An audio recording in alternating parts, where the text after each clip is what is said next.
Hello, and welcome to the channel where today we are again with Eclair TV with a bunch of people. No, it's not going to be all the way in English. On va passer au français, surtout pour mon intro, parce qu'en fait, généralement, je reçois des artistes ou un artiste et puis on parle comme ça à bâton rompu. Mais cette fois-ci, en fait, j'étais à une conférence, une sorte de bic à parole à l'occasion du festival Outre-mer, Bleu Outre-mer, et il y avait une conférence avec deux protagonistes que vous allez rencontrer tout à l'heure sur la médiation culturelle. Et cela, je me suis dit, tiens, ces personnes ont très bien préparé leur sujet, elles ont beaucoup de choses à dire et que ça serait dommage qu'on ne puisse pas partager ça avec vous. Et donc je les ai invités, j'ai invité aussi deux autres personnes, donc nous sommes 4 aujourd'hui. Et en regardant tout ça, je suis tombé un peu sur une œuvre sur laquelle j'étais déjà tombé il y a très très longtemps, qui reste avec moi et qui est une œuvre étrangement on ne sait pas si c'est du Moyen-Âge ou de la Renaissance. Certains disent de la Renaissance italienne, du début de la Renaissance italienne. Moi, je trouve que c'est plutôt moyenâgeux. C'est une œuvre de Fra Angelico. Je ne sais pas si on l'aura à l'écran, qui s'appelle l'Annonciation. Alors, la spécificité de cette œuvre, c'est qu'elle est faite par Fra Angelico, qui est un frère, et donc qui vit dans ce monastère. Et cette œuvre est connue de par le monde, hyper connue, même presque comme la Joconde, mais il n'a jamais quitté en fait ce monastère qui est loin quelque part. Et dans une certaine mesure, elle concurrence la Joconde, puisque la Joconde au moins est à Paris, dans une capitale, et cette œuvre en fait elle est connue et peut-être plus discourue que la Joconde vraiment. Et je voulais partager avec vous notamment ce que Georges Didier Obermann dit, pas seulement de l'œuvre, mais dans son ouvrage Devant l'image. Il dit que le livre questionne nos certitudes devant l'image. Comment regardons-nous ? Pas seulement avec les yeux, pas seulement avec notre regard, voir rime avec savoir, ce qui nous suggère que l'œil sauvage n'existe pas et que nous embrassons aussi les images avec des mots, avec des procédures de connaissance, avec des catégories de pensée. D'où viennent-elles, ces catégories ? Il continue, c'est la question posée à la discipline de l'histoire de l'art. Dans le développement actuel, la finesse de ses outils, son impressionnante capacité d'érudition, sa prétention scientifique, son rôle dans le marché de l'art, semblent autoriser le ton de certitude si souvent adopté par les professionnels de l'art, les savants de l'image. Aujourd'hui, les savantes de l'image. Or, qu'est-ce qu'un savoir lorsque le savoir porte sur ce proté que l'on nomme une image? La question exige de mettre à jour la philosophie spontanée ou les modèles discursifs mis en jeu lorsque nous cherchons devant un tableau ou une sculpture à tirer, voire à soutirer une connaissance. Entre voir et savoir se glissent bien des mots magiques. Donc ma question pour ces médiatrices culturelles aujourd'hui, c'est: la médiatrice ou le médiateur se trouve-t-il trop souvent dans cet interstice, c'est-à-dire pris entre le marteau et l'enclume, entre ces différentes fonctions de l'image et ces différentes façons de la catégoriser et de l'aborder. Nous avons aujourd'hui avec nous Sylvie Adélaïde, qu'on connaît de plus en plus et depuis très peu, en fait, comme DIRCAP de la ville de Pointe-à-Pitre, qui est aussi la fondatrice de Plus Belle la Vie, qui est une artiste d'abord, et une fois qu'on est artiste, on l'est toujours. On va revenir tout à l'heure. On a Christina Jasmin qui est à la base professeure, pas seulement à la base, professeure d'art plastique, mais aussi fondatrice, ou en tout cas créatrice d'événements et de projets liés souvent à l'éducation nationale et aux élèves. On va regarder tout ça. On a Mélanie Dubrul qui est fraîchement nommée médiatrice culturelle au musée Schellcher, qui n'a même pas encore ouvert, donc vous imaginez à quel point on est en avance. Et Hélène Rugard, qui est ingénieure culturelle, que je connais plutôt pour son travail avec la Caraïbe, et on va voir ce qu'elle peut nous dire peut-être une comparaison entre ce qui se passe dans le reste de la Caraïbe et en Guadeloupe. Est-ce que le travail de médiatrice culturelle, est-ce qu'un travail compliqué où on est pris entre deux feux, entre l'artiste, ou trois feux, l'artiste, la politique culturelle et le public? Alors, moi, je fais du développement culturel. Donc, et forcément, quand on fait du développement, la médiation se retrouve au milieu de plein de choses, entre la création-diffusion, la production, la communication, etc. Et en même temps, c'est une fonction spécifique. Alors, est-ce qu'elle est entre le marteau et l'enclume? Moi, je dirais pas, mais par contre, elle est à l'intersection de plein de choses, et sa nature même, la nature même de la médiation, c'est justement de créer du lien entre l'œuvre et le public, et par diverses façons, de créer un chemin qui va amener plein de choses, qui va nourrir l'émergence qui va nourrir des objectifs personnels, et qui peut aussi nourrir des objectifs collectifs. C'est-à-dire, les objectifs personnels, ça peut être des objectifs d'estime de soi, de construction de la personne, etc., face à une œuvre, face aux œuvres. Ça, tu parles pour le public. Avec les œuvres pour les publics. Et il peut y avoir aussi dans la médiation culturelle une fonction, des objectifs qui sont plus collectifs, qui vont se rapporter à des actions plus collectives. Mélanie, vu la responsabilité qu'on sent déjà peser sur le médiateur, je disais un peu plus tôt qu'en plus, moi je la trouve un peu cousine de beaucoup de choses. Et est-ce que je la trouve cousine de la communication, du marketing, de la politique culturelle, de la manipulation aussi peut-être, etc. Est-ce qu'il faut avoir un diplôme d'histoire de l'art pour bien communiquer sur les œuvres? Et est-ce que le médiateur, au bout du compte, est voué à être à jamais le pion des hauts placés? Ou est-ce qu'il peut influer sur la vie? Alors, très bonne question. Je pense qu'effectivement, lorsqu'on a, en tout cas quand on travaille dans un musée, qu'on est dans un service de médiation, on a des expositions, des œuvres, et pour créer des ateliers, créer des visites guidées, on met en place une certaine méthode. En fait, on met des objectifs en fonction du public. Donc, par exemple, si c'est un public scolaire, on essaye de s'aligner au niveau du programme. Donc, on est en lien avec le personnel de l'enseignement, et donc, effectivement, on essaye d'atteindre des objectifs, de transmettre des notions aux enfants en fonction de leur âge, de leur niveau, etc. Après, est-ce qu'il faut avoir une licence d'histoire de l'art pour être un bon médiateur? Pas forcément. Je pense qu'il y a une grosse différence entre la théorie et la pratique. Parce que moi, j'ai un master en médiation culturelle, mais c'est là maintenant, aujourd'hui, que je travaille en tant que médiatrice, que je découvre vraiment le métier, en fait. Même si on n'a pas encore ouvert, et que pour l'instant on est vraiment on est en train de planifier les choses, c'est-à-dire que ce qu'on étudie à l'université, oui, ça sert, c'est une base, mais il faut être sur le terrain, et c'est en étant sur le terrain qu'on se rend compte vraiment des choses. Et le musée n'a pas encore ouvert? Non, pas encore. Donc en fait, pour l'instant, tu fais des plans et tu verras si ça marche. Voilà, pour l'instant, on fait des plans. On essaye de répondre aux différentes demandes, parce qu'on est déjà en contact avec beaucoup d'associations. Est-ce qu'on peut aller plus dans les détails sur certaines opérations, ou est-ce que c'est encore secret? Il n'y a pas vraiment de secret. Après, comme vous le savez, on est sur un musée qui a pour thématique... la principale thématique, on va revenir sur le sujet d'ailleurs tout à l'heure. D'accord. mais cette médiation entre ce qu'on apprend théoriquement et ce qu'on doit faire sur le terrain, peut-être Sylvie peut nous en parler, parce que du terrain, du coup, tu en as fait quoi, avec Plus belle Larry. On va regarder quelques photos, mais tu peux déjà nous dire comment ça a commencé, Plus belle Larry? Mais en fait, ou déjà ce que c'est. Alors, pour ceux qui ne connaissent pas, donc Plus belle Larry, c'est une opération, on va dire, citoyenne, participative.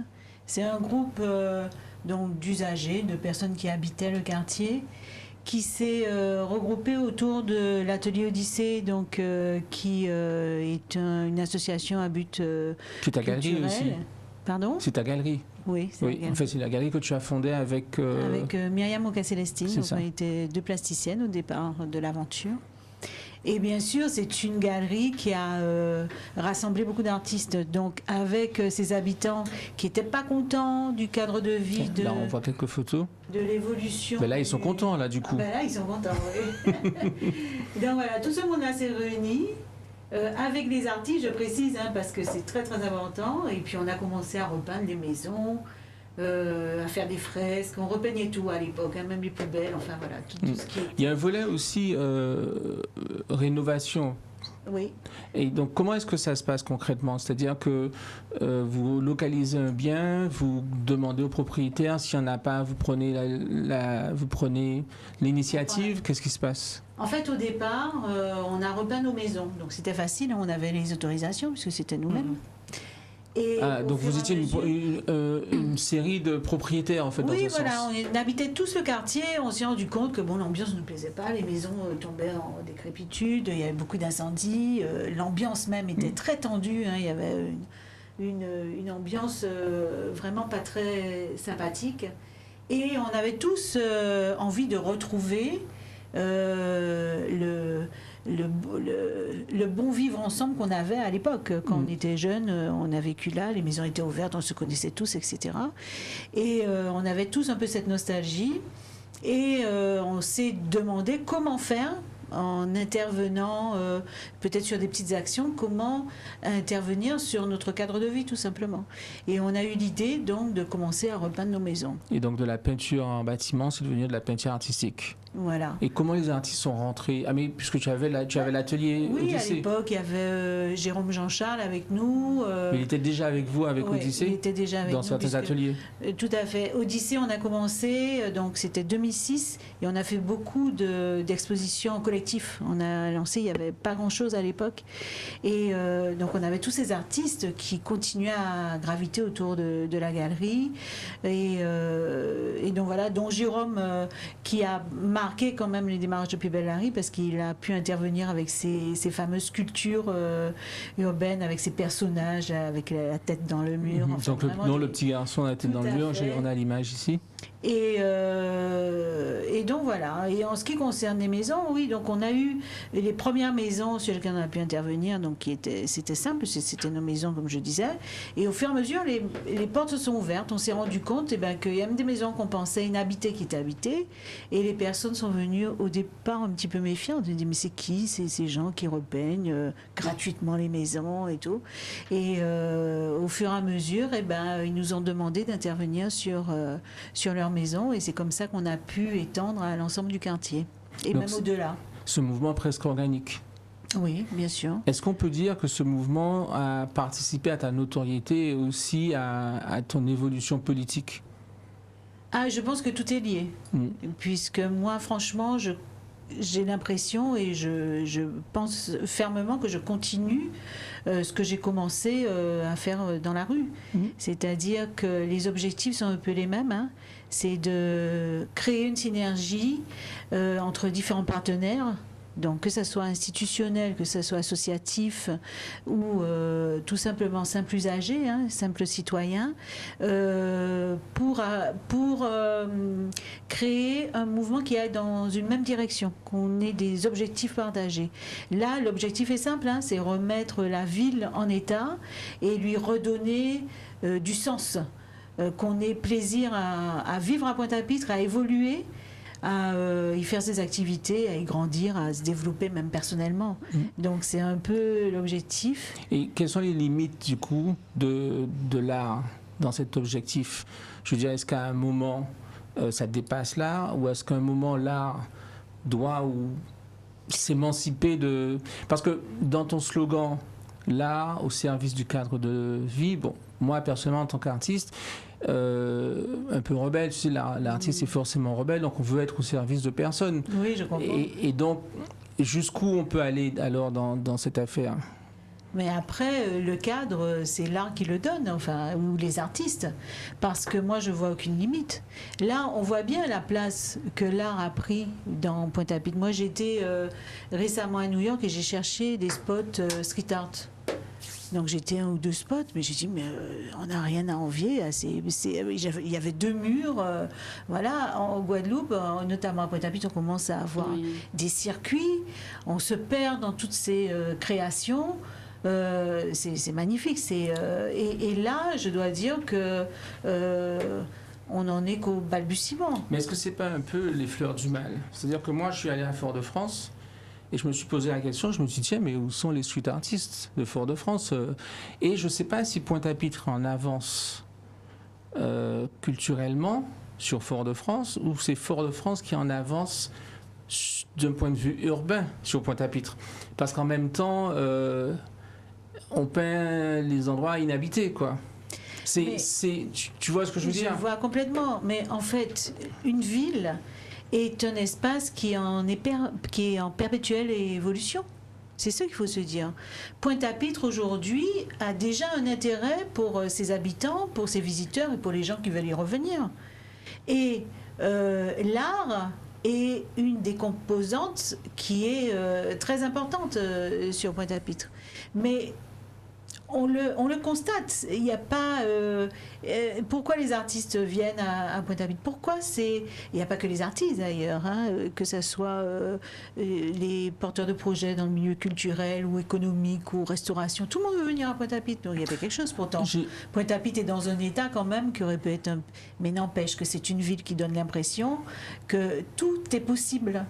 Le musée Cher, le musée Saint-Jean-Père, ça a réouvert. Je l'ai vu ouvert hier. Non, mais je pense que ça soit une bonne information. Ah bon? Mais on s'organise. Je suis passé devant, il était ouvert. Eh ben, c'est peut-être parce qu'il y a des petites actions. Est-ce qu'il va ouvrir bientôt? Oui, bientôt. On travaille pour. Dans quelques mois, dans quelques années. Dans quelques mois. Dans quelques mois. Donc on va retrouver le musée Saint-Jean-Père, on va retrouver le musée Schellcher. Alors. Parce que ces derniers temps, quand on regarde les 5 dernières années, beaucoup de choses ont fermé parce qu'on a perdu le MACT dans une histoire de taxi, on a perdu le musée Schellcher, le musée Saint-Jean-Père. Saint-Claude, le Fonds d'art contemporain n'est pas tellement ouvert non plus. Nous, on avait des galeries qu'on a fermées. Lily Galerie, je pense à Saint-François, a fait plus tellement d'expositions collectives. Thierry Petit-Lebrun aussi a fermé. On a perdu beaucoup de possibilités d'exposition.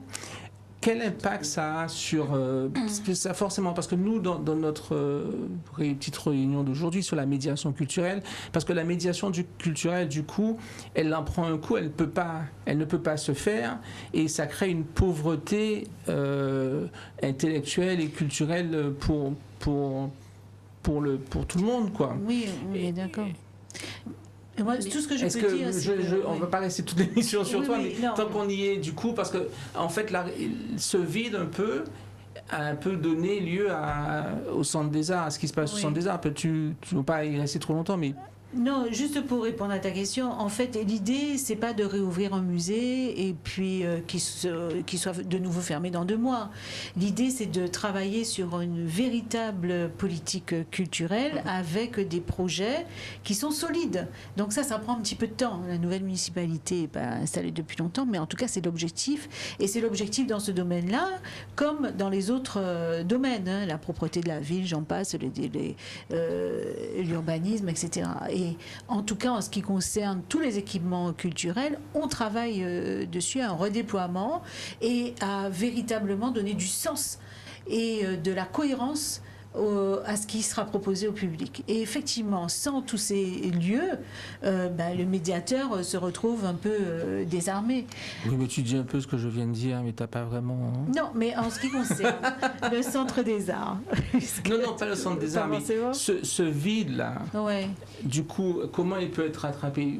Ça m'embête parce qu'on est encore présenté. C'est peut-être l'occasion pour toi de rentrer, puisque en fait, puisque du coup, toi, je sais que tu es très pointoise aussi, tu habites Pointe-à-Pitre, tu travailles à Pointe-à-Pitre et aussi tu es fan de tout ce développement street art autour de Pointe-à-Pitre, mais en même temps dans la transmission du savoir, est-ce qu'on peut s'imaginer à contre-coup une sorte de recul intellectuel ou culturel de la population du fait de ces manques?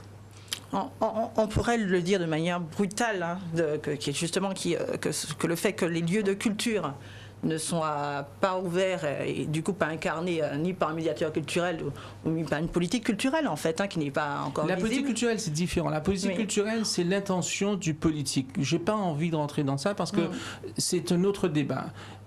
Tu vois ce que je veux dire? Je vois ce que tu dis. Il peut ouvrir et ce qu'il y met ou la façon dont il le fait va faire que finalement on va se retrouver en retour dans le monde sans lumière, quoi. Donc c'est pas vraiment ça. La question, c'est vraiment le manque culturel. Le manque culturel et comment est-ce que ça peut impacter et comment ça va.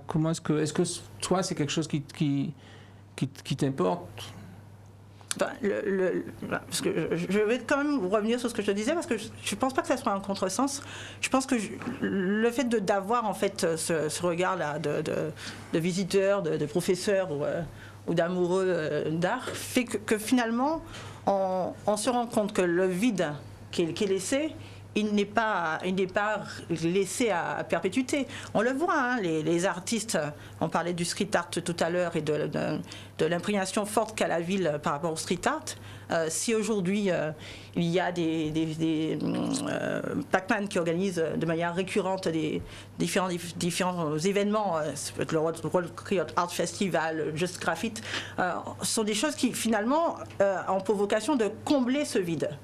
Et nous, en tant qu'enseignants, quand on voit que le vide existe autour de nous, soit on va sur les lieux où il y a encore une âme qui brûle, ou on fait venir à nous les artistes. Et c'est cet entre-deux qu'on a trouvé, hein, parce que je suis professeur d'art plastique, mais je suis aussi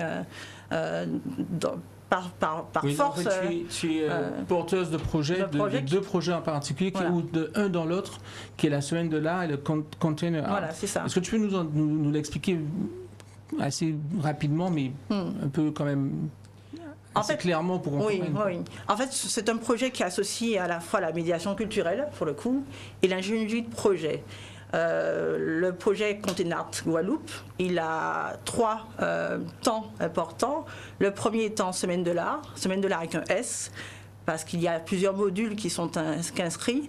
L'idée, c'est de faire venir dans les lieux de scolarité des élèves des acteurs, des artistes, des intervenants culturels. De façon plus simple, dans les lieux de scolarité, tu veux dire à l'école? À l'école, oui.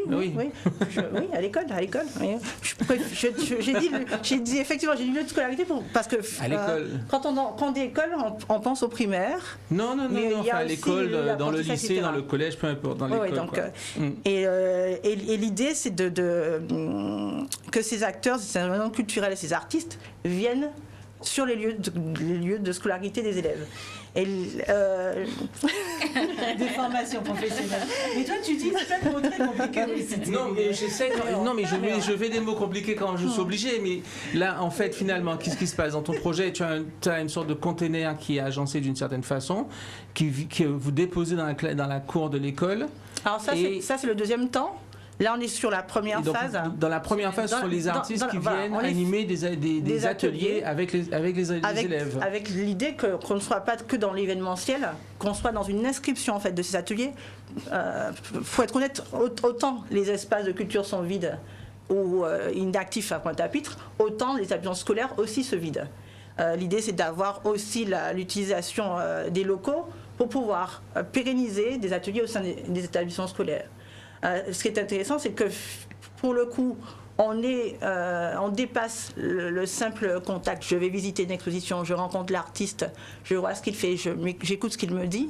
Là, on est dans l'in vivo. L'élève, il fait avec l'artiste, il apprend avec lui, et on est dans une logique de transmission des savoir-faire. Donc comme les ateliers se pérennisent, et puis il y a la grosse période événementielle qui fait que de nouveaux élèves viennent aussi se joindre au groupe qui était déjà constitué, ça nous permet d'avoir une transmission entre pairs. Donc là, les élèves qui avaient... d'élève à élève, c'est ça qui est intéressant, puisque je vais vous donner un exemple. On a fait avec Céline Lucol un atelier de peinture murale. Oui, on a des images ici. On a une fresque au un sein- peu orange, c'est ça, qui est très jolie, notamment, pas seulement. Donc là, c'est intéressant parce qu'on était sur le temps long, avec plusieurs semaines de Donc les deux fresques mise en ici, œuvre. c'est avec Féléline Lucol. Voilà. Et ce qui est intéressant, c'est que ce sont des réalisations qui ont commencé en octobre de l'année dernière et qui se sont poursuivies dans d'autres orientations en avril. Et comme on a eu un petit noyau d'élèves Qu'est-ce que qui ça était... veut dire dans d'autres orientations? Parce que finalement, on est vraiment du côté du working progress. Qu'est-ce que ça Ce veut que les, dire, tout ça ce que les élèves... ce que les élèves C'est que vous avez fait la première fresque. alors, la fresque n'était pas achevée. Voilà. La fresque d'en haut, la fresque d'en bas. La première fresque, Oui. celle du haut, avec les formes géométriques et les jeux de couleurs, n'était pas achevée. La seconde aussi, ça a été fait de manière simultanée. Et ce qui est intéressant, c'est que ce que les élèves de la première session ont pu produire a été réinvesti par les autres. Donc ça s'est fait d'une année à l'autre, quoi. Ça s'est fait dans la même année. Ça s'est fait dans la même année, Mais par la même des année scolaire, élèves par des élèves différents, Voilà. avec des élèves qui sont revenus et qui ont mis leur touche, avec des niveaux différents, ce qui est intéressant. Ce que peut faire un petit de 6e et un plus grand de 3e, avec des écarts parfois très grands entre les compétences techniques, c'est très intéressant parce que pour les le coup... compétences et les connaissances aussi voilà, intellectuelles, c'est ça. etc. Voilà. Mais tout ça... Pardon. Non, et là j'avais envie de réagir sur deux choses. Déjà, on parlait tout à l'heure de... Alors la médiation culturelle n'a pas forcément toujours besoin de structure. C'est-à-dire elle peut, selon moi, alors, sauf si on peut considérer que la ville c'est une structure. Mais si tu veux, je pense que il y a une médiation qui peut se faire dans les établissements, mais il y a une médiation qui peut se faire aussi hors les murs. Et que la situation et que la médiation, elle se définit par rapport à un contexte aussi. Elle n'est pas figée.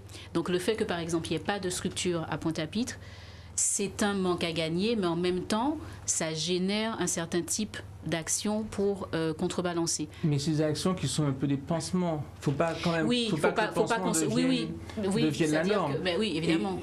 Pour revenir, parce que pour moi, comme je disais, la médiation, moi c'est vraiment le truc qui m'a marqué, c'est que la médiation est vraiment cousine de trop de choses, la communication, le marketing, la manipulation, la propagande même, des fois.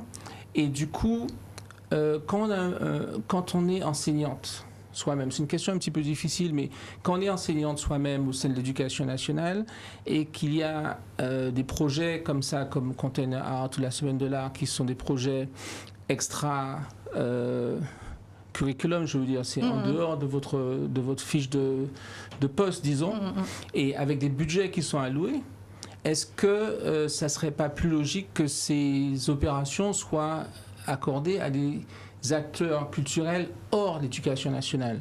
Pas seulement pour des raisons, je dirais, internes de conflit d'intérêts, mais pour des raisons de circulation de l'oxygène. C'est-à-dire que d'autres façons de penser puissent venir, d'autres façons de faire les choses puissent venir intégrer ce mouvement, parce qu'au bout du compte, l'éducation nationale, qu'elle le veuille ou non, va mener la politique du gouvernement qui, dans une certaine mesure, c'est toujours un peu proche de la propagande, un peu proche d'une façon de diriger les pensées à travers la culture. Ça dépend, Thierry. Ça serait laisser croire qu'en fait, non seulement l'enseignant n'a pas une sorte de liberté dans ses choix, et qu'il est que faire valoir. Tu disais tout à l'heure avec ironie que j'étais une fonctionnaire. Hors antenne. Maintenant c'est dévoilé, mon Dieu, le masque est tombé. Non mais jusqu'où va la liberté de l'enseignant? Jusqu'où va la liberté du médiateur? La liberté de l'enseignant est aussi liée à l'identité de l'enseignant. Nous ne sommes pas que des faiseurs, producteurs de savoir qui est figé. Tu travailles pour quelqu'un. Je travaille pour quelqu'un, mais ça ne m'empêche pas d'être consciente pleinement que je suis dans un territoire qui a certes un bouillonnement culturel important, qui a une économie culturelle à penser, qui a des acteurs très différents, qui vont aussi bien de l'artisanat que des plasticiens dans des médiums traditionnels comme des médiums qui tendent vers les nouvelles technologies, et qui ont besoin, en fait, pour pouvoir s'inscrire aussi dans l'histoire d'un territoire, d'être en contact avec ceux qui vont plus tard être des futurs consommateurs d'art. Oui, mais ça, vous le faites de toute façon. Est-ce que quelqu'un dans sa position peut vraiment voir le monde comme quelqu'un dans ta position? Toi qui es en réalité ingénieur culturel indépendant, tu dois forcément faire des choses différentes pour manger, disons. On n'intervient pas, c'est-à-dire l'action est importante. Ce qu'elle fait, moi je ne pourrais pas le faire, et ce que je fais. D'ailleurs, c'est marrant parce que. Mais toi, tu pourrais mener oui, un programme de. C'est marrant parce qu'on a été réunis justement dans le cadre de sessions de formation que j'ai organisées, que j'ai tenues à la demande du réseau Canopé pour justement des enseignants. Pour monter, les accompagner, pas les accompagner, c'était une session de formation pour monter un projet artistique en milieu scolaire. Parce qu'il existe un plan. On est censé arriver en 2022 à 100% d'éducation artistique et culturelle à l'école, et on en est très loin. Donc tout ça pour dire que pour qu'il y ait il y a deux choses importantes déjà. C'est que la médiation culturelle déjà, c'est vrai que elle est importante parce que tu parlais tout à l'heure de personnes qui vont pas forcément à des expositions, et par rapport au travail que vous avez fait, il y avait une véritable émulation. Sans ce travail-là, on n'a pas dans 2, 3, 4, 5 ans, 10 ans, on n'a pas de personnes qui vont en salle. C'est-à-dire que ce travail-là de médiation prépare les futurs consommateurs. Non, mais ça c'est son travail. Ça c'est son travail d'enseignante en art plastique. Mais il y a un travail en plus, une chose qui est amenée en plus de l'enseignement. Oui, c'est la manière de monter l'opération, c'est la manière de penser l'opération, et c'est justement pour ça que l'initiative était bonne. Bon, je ne sais pas si elle va se poursuivre, mais que l'initiative était bonne, d'amener de la méthodologie, tu parlais de méthodologie au début, d'amener de la méthodologie, une certaine façon de procéder, une certaine façon de fixer ses objectifs, de définir ses objectifs par rapport au terrain. Oui, mais vous venez de vous noyer le poisson. Non, mais Mélanie, jusqu'où va la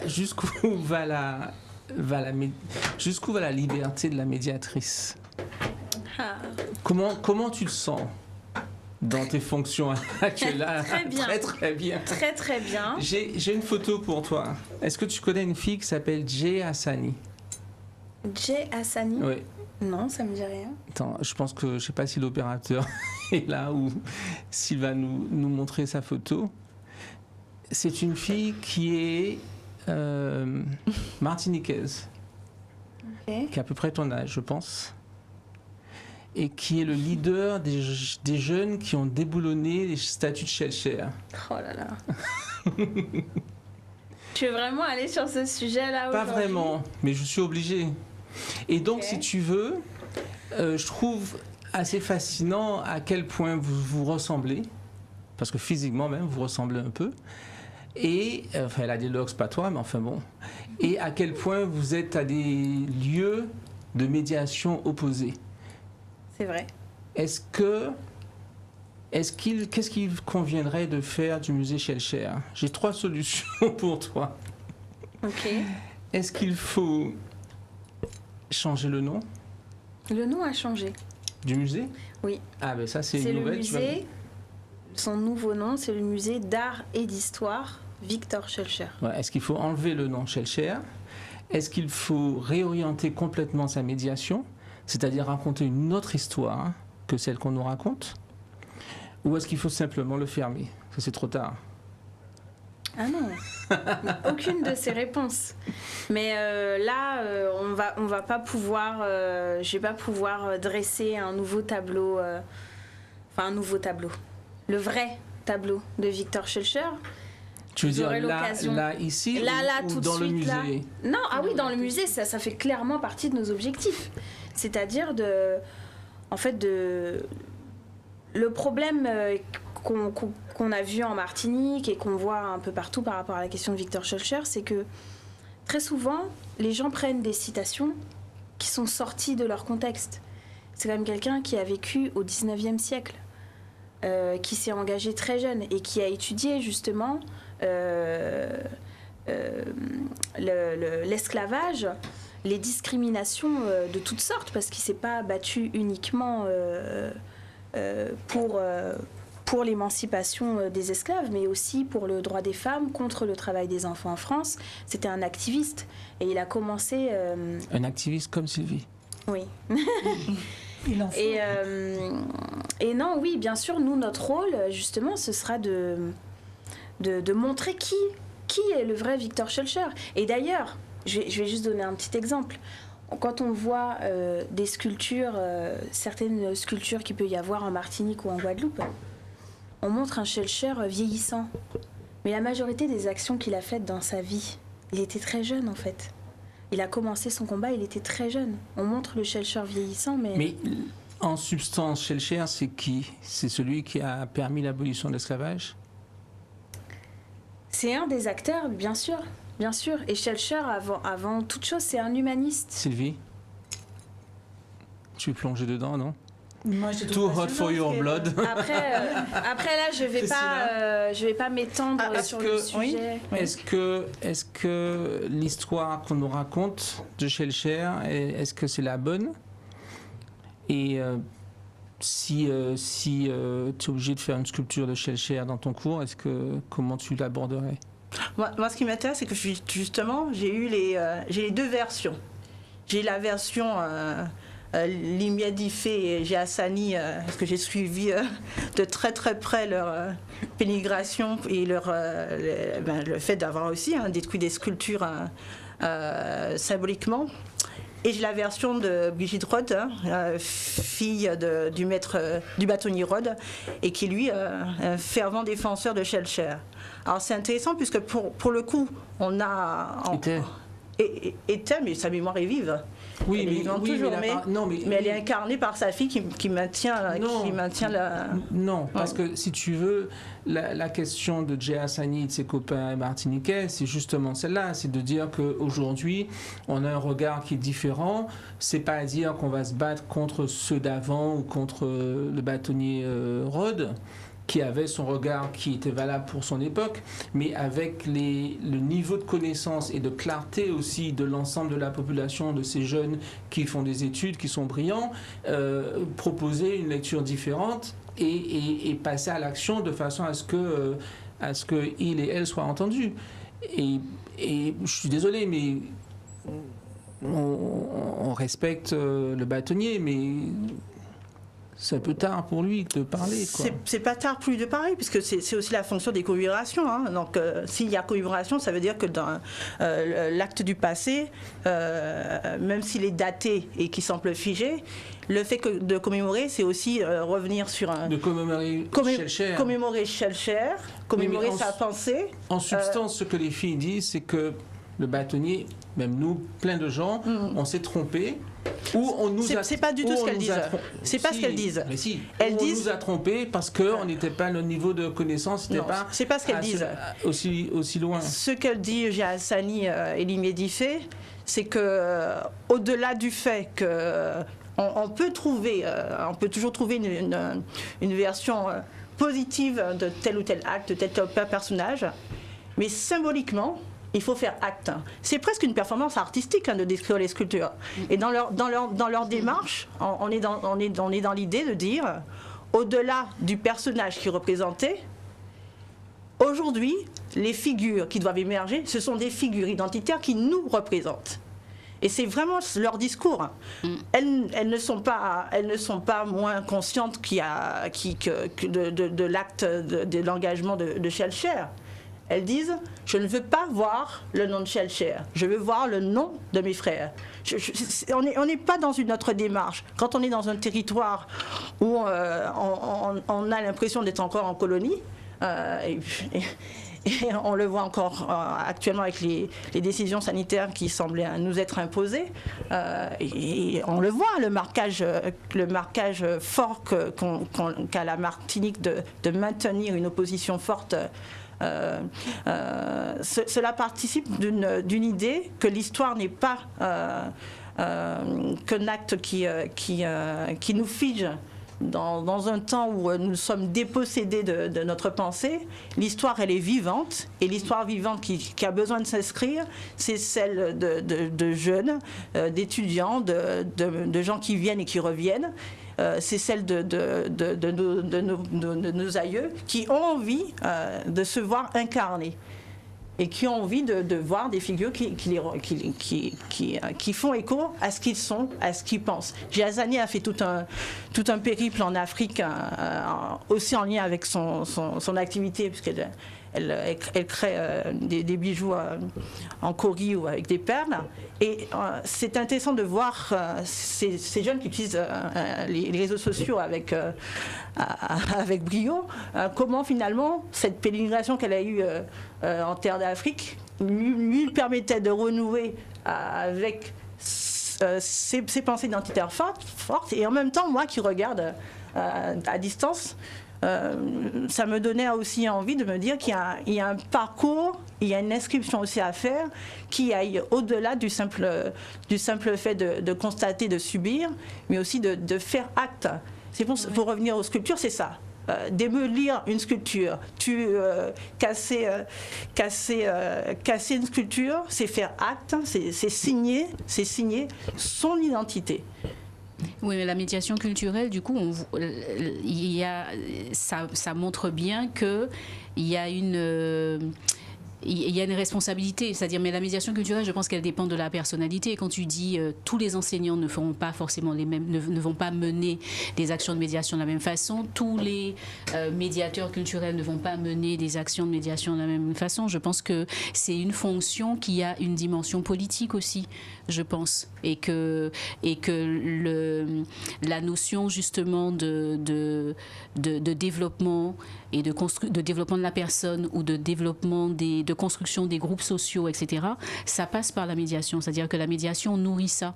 Et du coup, quelque part, on a une posture un peu... Enfin, c'est une fonction un peu... oui, qui a cette dimension politique. En tout cas, c'est un fil rouge. Alors, jusqu'où on peut aller? Parce que la question, oui, pour que moi, tu posais tout à l'heure, c'était jusqu'où on peut aller. Jusqu'où on peut aller, et aussi notamment dans cette conscience qu'on ne peut pas parler à notre place.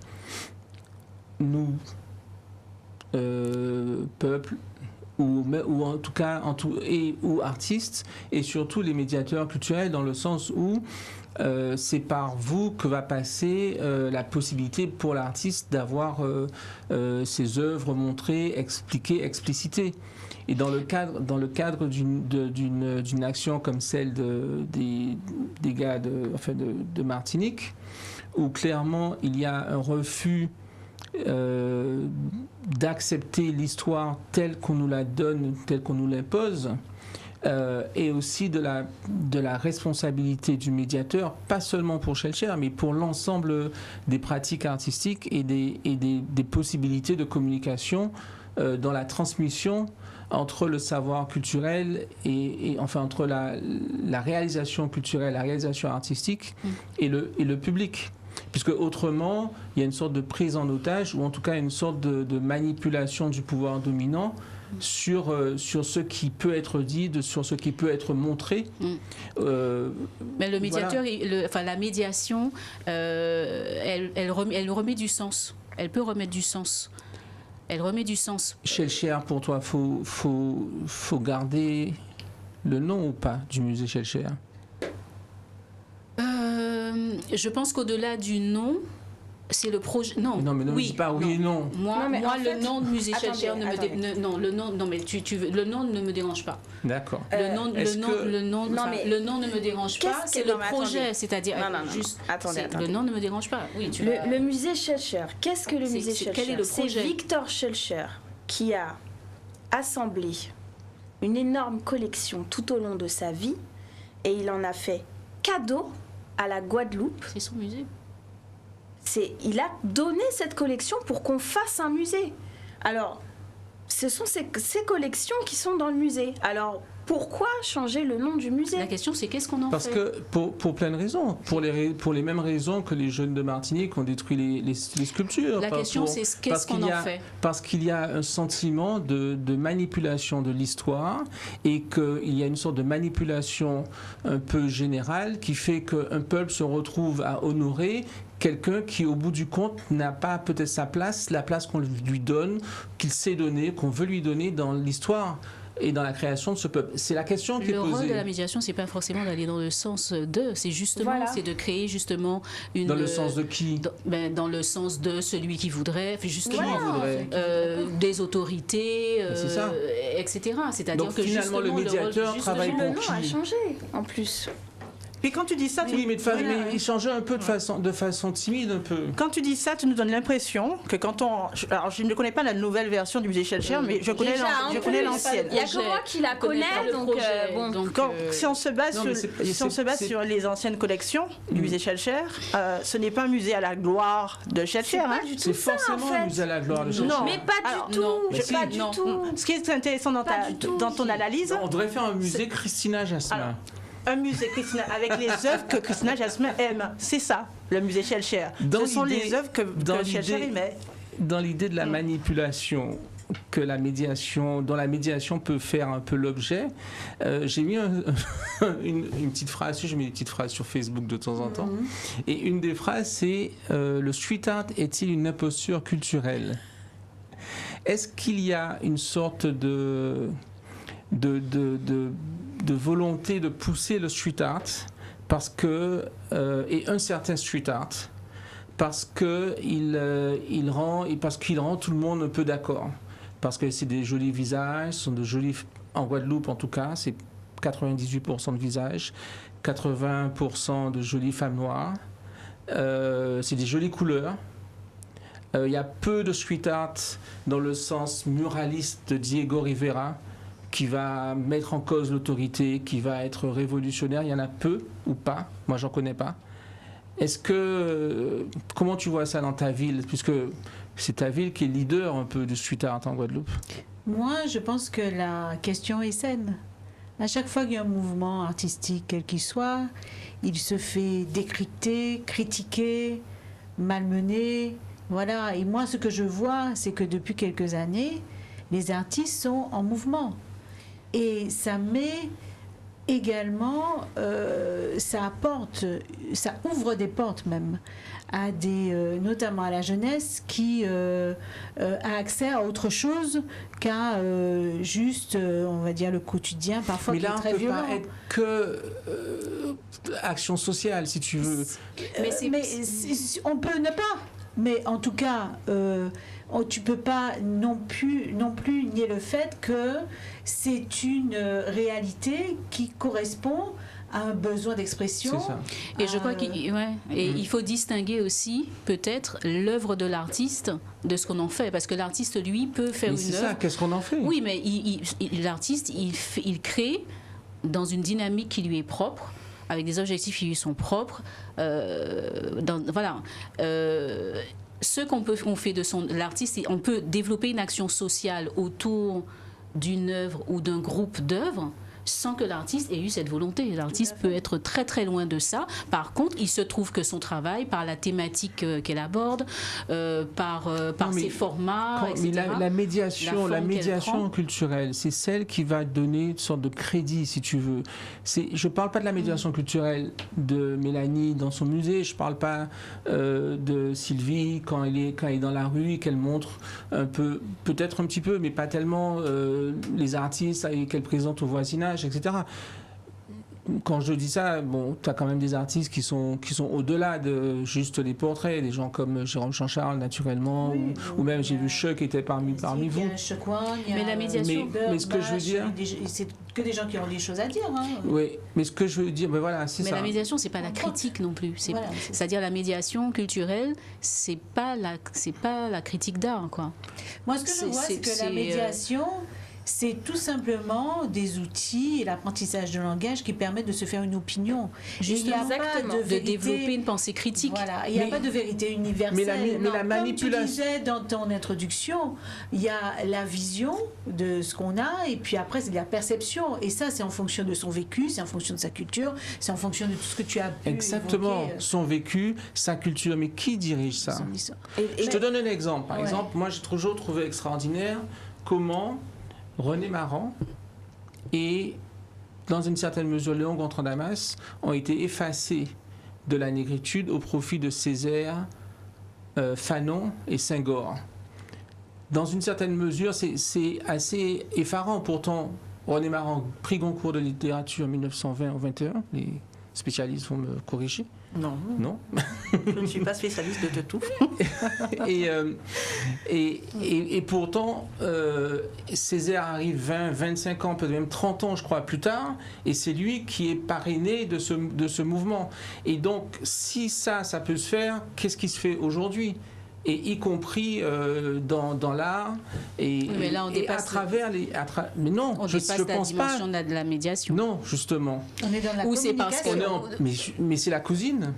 Oui. Euh, Sauf que la communication a C'est un peut-être outil une pour la intention particulière. Et la communication, tu peux la diriger. Effectivement, tu as plus une tentation, effectivement, d'incliner vers telle ou telle pensée.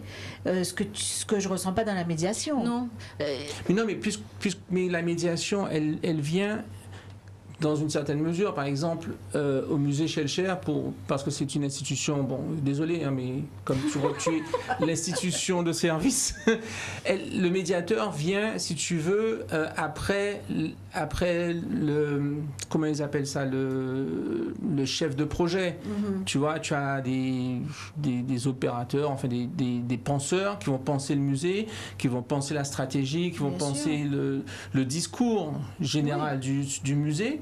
Et le médiateur, lui, il vient transmettre ce qu'on lui demande de transmettre dans une certaine mesure. Enfin. Donc, quelle liberté il peut vraiment avoir? Et est-ce qu'au bout du compte, il ne fait pas le jeu de ça? Il faut baisser la clim. En ce qui nous concerne, il ne s'agit pas, contrairement à ce que tu penses, du personnage de Victor Schœlcher, mais on a l'intention de proposer, d'explorer de nombreuses Désolé, thématiques c'est un peu froid. qui peuvent être reliées aux collections du musée. Donc on a également l'intention de faire des ateliers et des visites sur la question de l'esclavage, mais aussi sur la question des discriminations, sur des thématiques qui sont très actuelles dans notre société. Et bien sûr, toute la partie histoire de l'art. Parce que là, il ne s'agit pas que c'est pas un musée qui va traiter de l'esclavage et de la traite négrière. On a avant tout des collections. C'est un musée des beaux-arts, en fait. Et donc, on a l'intention de proposer à tous les publics la découverte de l'histoire de l'art à travers des collections issues de différentes zones géographiques du monde. Et aussi, on a aussi des pièces de Guadeloupe et de la Caraïbe. S'il y avait une critique qu'on pouvait faire, justement, du musée Schœlcher jadis, hein, je ne connais pas la nouvelle version, c'est que finalement, elle nous propose une histoire de l'art. Le fait qu'on ait une série de reproductions d'œuvres dites œuvres phares à connaître, le bon étudiant d'art doit connaître telle ou telle œuvre, ça serait là qui aurait la critique, qui peut être nuancée parce que finalement, la curiosité intellectuelle de Schœlcher fait qu'il s'est intéressé aussi aux pratiques artistiques, artisanales, culturelles et cultuelles Exactement. des autres territoires. Donc c'est ce qui est intéressant. Alors c'est un paradoxe. Schœlcher est à la fois dans les œuvres qu'il nous présente, ce qu'on a dit reproduction, quasi à l'échelle, hein, presque. Oui, il y a des plâtres du Louvre, il y a des pièces classiques. Donc ça pourrait nous faire comprendre que le bon Guadeloupéen doit connaître ces œuvres-là pour être un Guadeloupéen cultivé.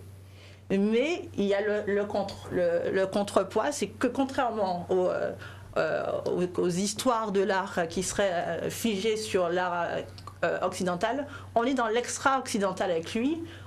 parce qu'on a aussi des pièces. Comment on est dans l'extra-occidental? Parce Il est que- occidental, non? Non, parce que c'est un homme qui a... Et c'est un occidental qui collectionne avec son vécu d'occidental et qui montre à Denise que Oui, et la médiation permet de faire une lecture de ça, Sauf- justement. voilà. Parce que la médiation n'est pas au service. Enfin, la médiation n'est pas au service de la parole. Mais une pierre va jamais donner du jus d'orange. Non, par contre, on est capable de dire, c'est-à-dire que la médiation, je pense qu'elle se fait dans un deuxième temps. C'est-à-dire que l'œuvre existe déjà. L'œuvre a été créée, elle existe dans un contexte, à une époque, etc. Et c'est tout ça que la médiation permet de lire. Et pour justement créer un esprit critique, enfin, pour permettre à chacun d'avoir sa propre opinion. Et puis, je pense que la médiation, à la base, lorsqu'elle est juste, elle n'est pas dans la manipulation. Elle est justement au contraire dans cette construction de sens, parce que Schellcher peut l'avoir fait dans un certain esprit. Et justement, l'idée, c'est de dire, mais voilà, cette pièce, elle a été acquise à tel moment, etc., etc. Et ce qui est intéressant, je trouve, dans la médiation, parce que la médiation, elle se passe dans le présent. Donc, ce qui est intéressant, c'est ce que ça nous laisse aujourd'hui pour aller plus loin. Enfin, voilà, c'est ça. Et ce travail-là, et si on ne fait pas ce travail-là, ben c'est là qu'il peut y avoir manipulation, etc. Parce qu'il y a des critiques qui ont écrit ça. Mais si on ne fait pas ce travail-là, on n'est pas obligé de laisser l'espace vide. On peut faire un autre travail avec un autre regard. Oui, mais c'est justement ça. Qui peut être plus juste ou plus proche de nous. Oui, mais c'est là, vous justement faites plein d'hypothèses, mais le musée n'a même pas encore ouvert. Non, mais ça n'a rien à voir avec Schellcher. Ça a à voir avec, si tu veux, de savoir qui contrôle l'histoire et qui va être le médiateur de cette histoire qui va nous être contée et racontée. Moi, je trouve que la médiation, justement, elle a ce rôle-là. Elle peut justement casser. C'est un peu un garde-fou. C'est l'objectif. C'est un peu un garde-fou. Est-ce qu'elle peut vraiment... Jusqu'où va la liberté du médiateur ? Si, elle va aussi loin que peut aller la liberté de penser, la liberté d'agir, etc. Et là, on a justement, on peut agir au sein de l'école, on peut agir dans la ville, on peut agir dans des structures, on peut agir dans des agences. Les artistes eux-mêmes peuvent agir. Donc, on peut aller aussi loin que notre pensée nous amène à le faire. Alors, dans ton texte d'introduction, tu disais justement, et puis tu poses la question jusqu'où on peut aller. Tu as parlé de regard sauvage. Et puis le regard n'est jamais sauvage. Le regard n'est jamais sauvage. C'est exactement ça. Donc, il y a un regard un peu qui serait un peu savant, etc. Oui. Je pense que savant de l'image. La médiation, enfin, je ne sais pas pour vous, mais la médiation n'est pas, selon moi, elle est justement le contraire de ça. Il y a alors, je ne suis pas tout à fait d'accord avec le fait qu'il n'y a pas de regard sauvage. Enfin, moi, je n'aurais pas utilisé le terme sauvage, mais je pense qu'il y a un regard premier. Innocent. Oui, bien sûr. Qu'on retrouve justement à l'école, etc. Et que ce regard-là, il est précieux. Et on peut partir de là pour faire beaucoup de choses. Mais ça dépend de l'environnement du regard à mesure qu'il grandit. Mais justement, après, il y a un regard critique qui va arriver justement, qui est nourri par justement des savoirs et des connaissances théoriques, etc. Et je pense que des fois, ce regard critique-là, il peut être aussi... si tu veux, enfin, inquisiteur, ne pas laisser de place à la liberté et puis nous dire c'est comme ça qu'il faut penser, etc. Et entre ce regard naïf qui pour moi est le ferment premier sur lequel il faut s'appuyer et ce regard critique qui est justement manipulateur, eh ben, au milieu là, c'est l'espace de médiation. C'est l'espace dans lequel nous, on peut intervenir pour faire grandir le regard premier, le nourrir pour arriver à une dimension critique, mais une dimension critique construite, pas une dimension critique. Non, mais il n'y a pas de question sur l'éducation. Ça, c'est l'éducation. La question, c'est ce qu'on met dedans. Le fait de pouvoir arriver à un regard critique, oui, de pouvoir arriver à ce que la personne puisse réfléchir, oui, mais avec quelle vision ? Ben là, on revient à l'artiste, hein, Thierry, parce que Non, mais le même artiste placé ou pas placé ou déplacé n'aura pas le même impact. Oui, mais n'empêche que le travail de l'artiste... René Marant, par exemple. Oui, mais l'artiste, il a une... Oui, mais sauf que, voilà, ça a pris du temps peut-être, mais il y a un moment où les choses se rétablissent. Les gens sont morts. Oui, mais ça, c'est, tu sais, ça, c'est le... C'est un peu le... Non, mais tu sais, des fois, il y a des choses, il y a une même... c'est-à-dire les avancées historiques et sociologiques, elles sont... C'est-à-dire, oui, les jeunes de Martinique, ils ne veulent plus attendre. C'est ça. Ils disent que oui, on leur dit oui, mais il faut attendre. Ils ne veulent plus attendre. Il faut attendre quoi? Mais c'est toi qui dis que l'avancée a son temps, que l'histoire a son temps. Je ne dis pas qu'il faut attendre. C'est ce que tu dis en substance. Je ne dis pas qu'il faut attendre. Je dis justement que... Oui, parce que ce que je veux dire par là, c'est que c'est une concordance de choses qui fait qu'à un instant T, ça prend ou ça prend pas. Bon, je suis désolée pour... c'est comme ça, je suis désolée pour Marant. Il se trouve que, mais n'empêche que les choses se rétablissent avec du temps, justement, parce que je ne dis pas qu'il faut... Mais non, mais eux, là... Je sais pas. Non. Où est-ce qu'on en est du numérique? Toi qui as mis ça dans ta fiche. Ah oui. Le numérique et dans la médiation. Nous, on avait fait une proposition, notamment pour le musée Schellcher, d'intégrer une application qui s'appelle Smartify. C'est une application de reconnaissance visuelle. Donc tu télécharges ça dans ton téléphone et quand tu scannes les œuvres, par exemple, qui sont dans le musée, eh ben, tu as toute la médiation sur l'œuvre qui apparaît sur ton téléphone. Et après, tu peux même créer une sorte de catalogue des choses que tu as vues, tu peux les partager, etc. Mais on n'a pas vraiment eu de retour. Où est-ce que tu en es, toi, avec notamment tes projets, la semaine de l'art? Enfin, je sais pas, tu voulais commander, tu as vu ça passer ou tu voulais commenter ou je voulais juste... Non, j'ai pas vu ça passer du tout. Où est-ce que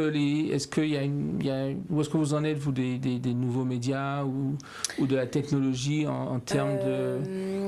soit de communication ou de médiation en général? Il y a quelques médias au musée.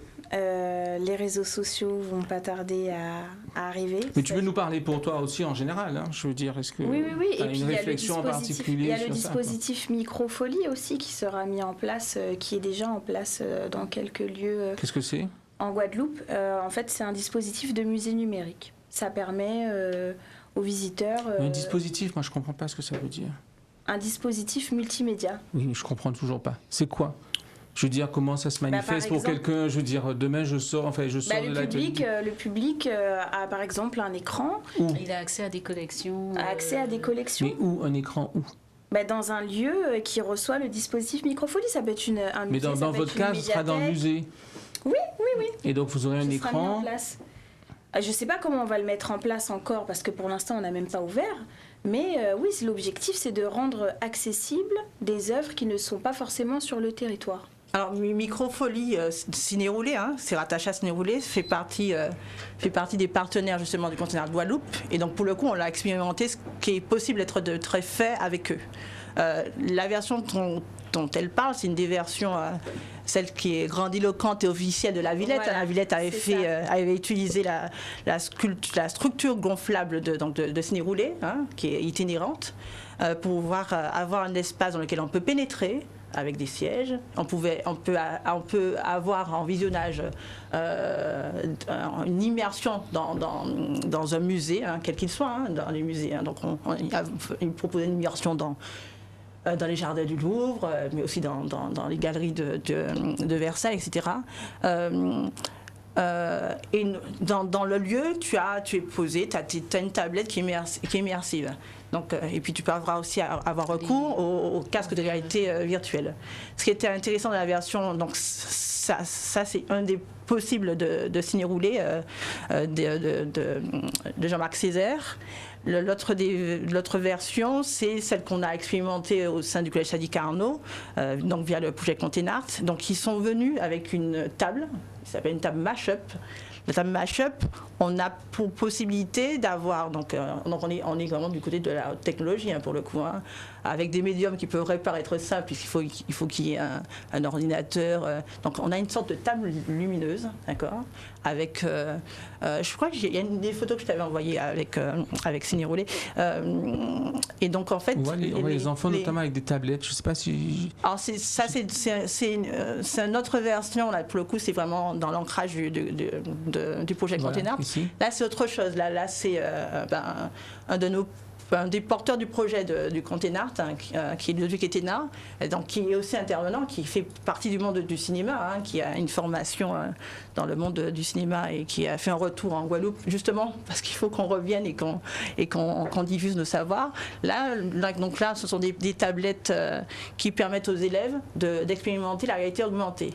Mais pas juste l'expérimenter, je la vois et elle est en train de se faire. Je suis en train de créer moi-même les outils pour les faire. C'est ça la petite nuance c'est vers sur quoi on tend avec le Container et Semaine de l'art, c'est de ne pas être dans une utilisation qui est dite ludique de l'outil, mais d'être aussi dans toutes les étapes qui font l'émergence de l'image, de la manipulation. C'est combien d'élèves aujourd'hui? Par exemple, ce dispositif avec la tablette et la réalité augmentée, c'est combien d'élèves aujourd'hui? Alors là, on a ciblé sur... puisque sinon... Non, qui ont participé à ce jour. Là, on est à 500 élèves. 500 élèves, ouais. Et ça va continuer sur 1 an, 2 ans? Alors le but, c'est que ça se pérennise.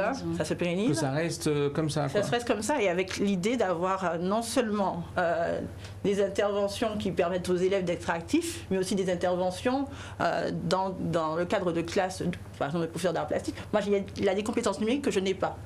Mais en le voyant faire avec les élèves, et en ayant aussi, c'est ça qui est l'avantage du projet Container, c'est qu'en fait, on vient avec l'équipement.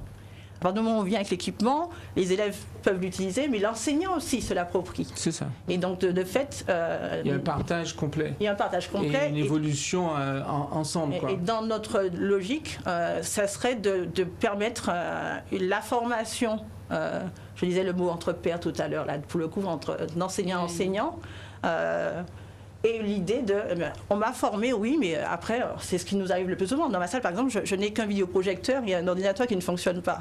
Donc, le fait de venir avec l'équipement et de se dire qu'il y a une mutualisation possible de l'équipement. Je t'ai formé, tu as vu comment on l'utilise avec les élèves, tu peux l'utiliser avec d'autres élèves, on te le laisse un mois, etc. C'est un petit peu la logique du Container. C'est un container qui est équipé en technologie, et qui relie aussi bien l'infographie, la réalité augmentée, la réalité virtuelle, l'impression 3D. Et là, l'idée, c'est de venir et de poser. On a bien compris. Voilà. Donc, est-ce qu'on disait tout à l'heure que la médiation n'est pas forcément culturelle, qu'elle peut être aussi de tout ordre, notamment à travers la cité, disons. Est-ce que Pointe-à-Pitre a un peu... où est-ce que vous en êtes au niveau de la numérisation de Pointe-à-Pitre? Pour parler vite, je ne sais pas si c'est le bon mot, mais est-ce qu'on a des choses dans ce sens-là? C'est prévu. Mais comme vous le savez, là, on est en train de... C'est pas une question piège, je suis juste curieux. Non, oui, mais je te réponds tranquillement.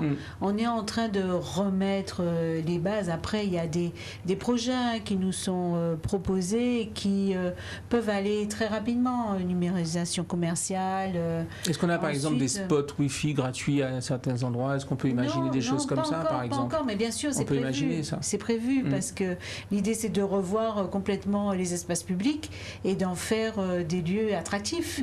Et voilà, on sait très bien que le Wi-Fi ou des connexions gratuites sont un vecteur important d'intérêt. Donc voilà, tout ça, et on a conscience de toutes ces choses-là. Maintenant, voilà, vous nous laissez le temps de mettre en place les choses.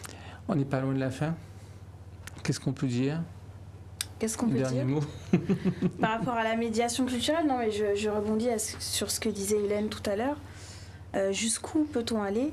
Je pense qu'un bon médiateur, c'est quelqu'un qui va apporter effectivement une certaine connaissance, va apporter des outils pour comprendre l'œuvre, comprendre l'histoire, le patrimoine, le monument architectural. Mais le bon médiateur, c'est aussi celui qui laisse aux visiteurs, au public, un certain imaginaire, en fait. C'est-à-dire que oui, on est là pour apporter des clés, mais on n'est pas là non plus pour formater la pensée ou le regard de l'autre. Est-ce qu'on formate différemment dans la Caraïbe que dans la Caraïbe française?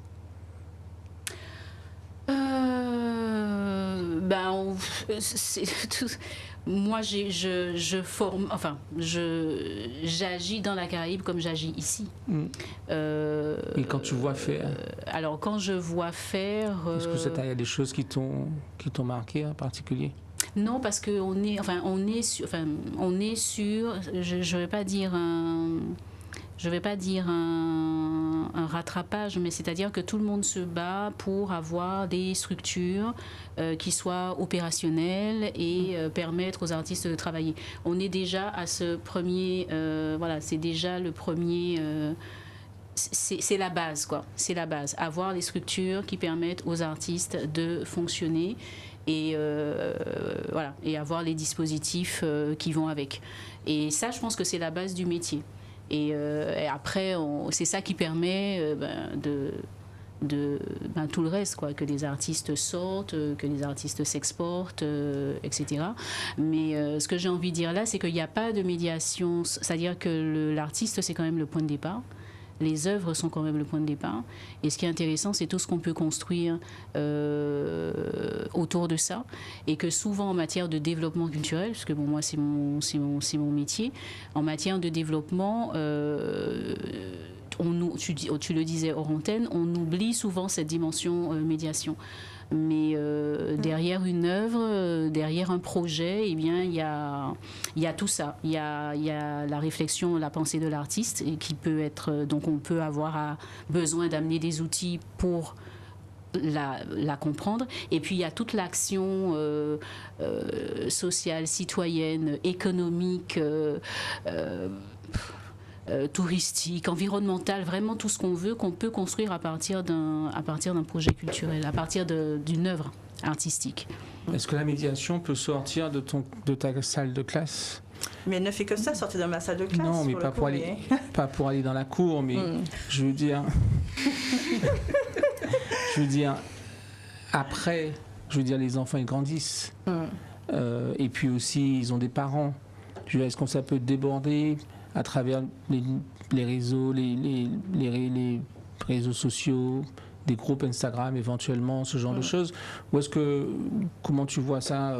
Ou est-ce que tu vas rester dans ta classe je ne reste pas dans ma classe toute ma vie. C'est peut-être aussi ce qui est intéressant, c'est que finalement, d'avoir eu la casquette du professeur d'art plastique et de l'avoir transcendée en étant aussi médiatrice culturelle et faisant de l'ingénierie de projet, d'avoir eu cette trilogie nécessaire pour même construire les projets et pour être à la fois dans le dedans et le dehors, ça m'oblige à me dire aussi qu'effectivement, au-delà du fonctionnariat que je suis censée exercer, il y a une part de mon identité, j'ai peut-être un petit côté Hassani aussi au fond de moi, qui fait que je ne pense pas ni le monde, ni l'enseignement, ni la culture, ni la médiation culturelle, au-delà du fait qu'il faut s'inscrire dans son territoire et aussi avoir une pensée politique pour le monde. Et cette pensée politique fait que je ne peux pas rester indifférente au fait qu'il manque des espaces de création pour les artistes, qu'il manque des espaces de monstration pour les artistes, qu'il manque des espaces de rencontre aussi. Et d'avoir cette conscience-là en étant à la fois dans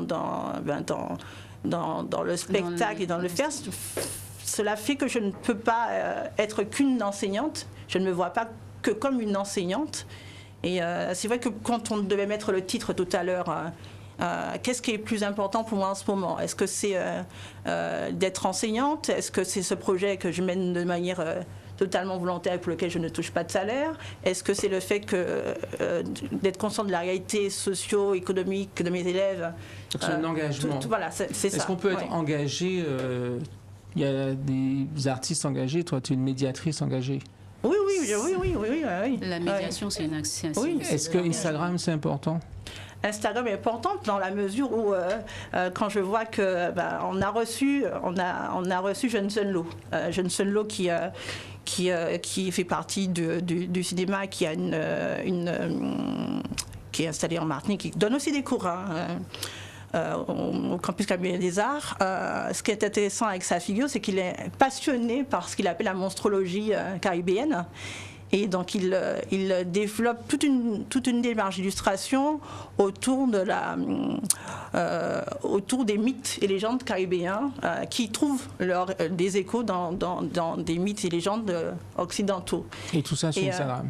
Et tout ça pour te dire que en fait, la rencontre qu'il a avec les enfants, le premier réflexe des enfants, alors qu'on était en intervention à l'école primaire à Amédée-Fangarol, c'était de lui demander comment le contacter. Et comment le contacter aujourd'hui, c'est d'aller sur Instagram. Et j'ai des élèves qui le suivent jusqu'à présent et qui le relancent. Non, mais je parlais dans ton action. Dans mon action, moi, dans mon rapport, moi, avec l'art et la médiation. Le recours que j'ai effectivement des réseaux sociaux fait que, pour le coup, mais même dans le simple fait d'être dans une communication, si je tombe sur WhatsApp, par exemple, le fait de se dire qu'on tient à informer les autres de ce qui se fait, ce qui se passe. On tient à informer les autres en publiant systématiquement les événements qui ont lieu, mais en mettant un mot aussi d'explication, en laissant trace c'est ce que je fais systématiquement, effectivement, en laissant trace des visites, des vernissages auxquels j'ai assisté, c'est aussi se connecter avec... la continuité de ton action. Voilà, c'est ça. Est-ce que directrice de cabinet, c'est être médiateur en chef ou médiatrice en chef? En chef, je ne sais pas, mais c'est aussi faire de la médiation, bien sûr, tous les jours. On te laisse le dernier mot. Mais moi, je dirais que ce que j'entends là, j'ai appris beaucoup de choses sur la médiation, parce que j'en avais une idée très vague. Moi, je suis persuadée que de toutes les façons, plus on a accès et de façon très précoce, c'est-à-dire plus notre jeunesse a accès à des informations, à notre histoire, à ce qui fait ce que on est aujourd'hui du point de vue familial, social, etc. Plus cette richesse est nourrie, et plus on aura affaire à des adultes érudits, curieux, ouverts vers les autres. Voilà, donc moi je dis bravo à la médiation, il en faut plus. Et longue vie à la médiation et aux médiatrices. Voilà, et puis qu'on comprenne un peu plus l'action et puis l'intérêt, voilà, que tout ça prenne un sens. Voilà, donc merci Thierry pour cette émission. Non, merci d'être venu. Et de m'avoir fait rencontrer ces belles personnes. Thank you very much. I will see you next time. Bye.